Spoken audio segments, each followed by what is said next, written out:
As Friday's International Women's Day 2019 approaches, women are still skiing uphill, i.e., placing their skis in awkward V formation and walking bowlegged up the mountain while the men sail above them on the ski lift. Twas ever thus.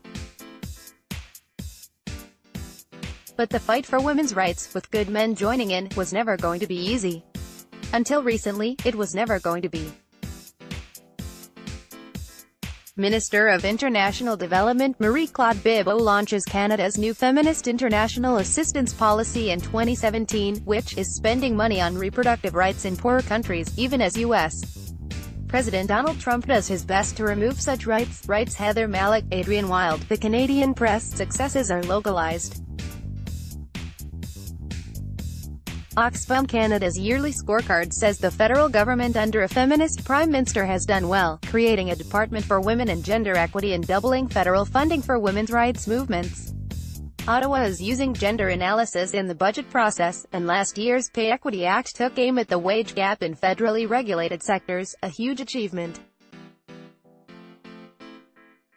Canada's Feminist International Assistance is spending money on reproductive rights in poorer countries, even as U.S.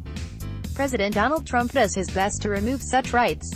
Populous nations, the U.S., the Philippines, Brazil, Hungary, are slashing women's rights. But populism is provincial too. Ontario Conservative Premier Doug Ford is taking aim at the previous Liberal government's pay transparency law that public job postings must include a salary range, bosses can't ask about past salary, and large employers must track pay gaps between men and women. Among full-time Canadian workers, men earn 22.6% more. Ford will ask business how transparently onerous this will be. How much money and time will be wasted? Will it bankrupt you? Give you carpal tunnel syndrome? Make you pack up the factory overnight and move to Mingo County, West Virginia? Whatever the answer, I imagine the law will be repealed. Abortion rights are improving in Canada but less in smaller provinces. Every woman should be able to buy the morning after pill and the abortion pill at a pharmacy everywhere in Canada, but many can't afford it. Religionist, or simply very bad, doctors are refusing to refer patients for abortions while charging Medicare a fee for the refusal. And the anti-choice crowd still hauls teenagers out of Catholic schools to spend the day displaying the abstract art of scarlet fetal renderings on the street. Why don't teenage boys just hold up "my sperm is sacred" signs? It's a building block of misogyny. In Argentina, a pregnant 11-year-old girl raped by her grandmother's boyfriend begged doctors for an abortion. "I want you to remove what the old man put inside me." They did not, performing a cesarean section because her little body was too small to give birth.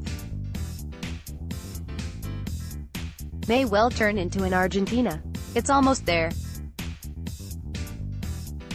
One is reduced to hoping that Supreme Court Chief Justice John Roberts, alarmed by public chasms, will vote with liberal justices and retain abortion rights. If there is a violent uprising in the U.S., it will be fought over racism, guns and abortion. On the bright side, more women are entering traditionally male sectors, like law, medicine, politics, architecture, engineering, the trades and the military. They are unwelcome, but they're suffering at the hands of men in the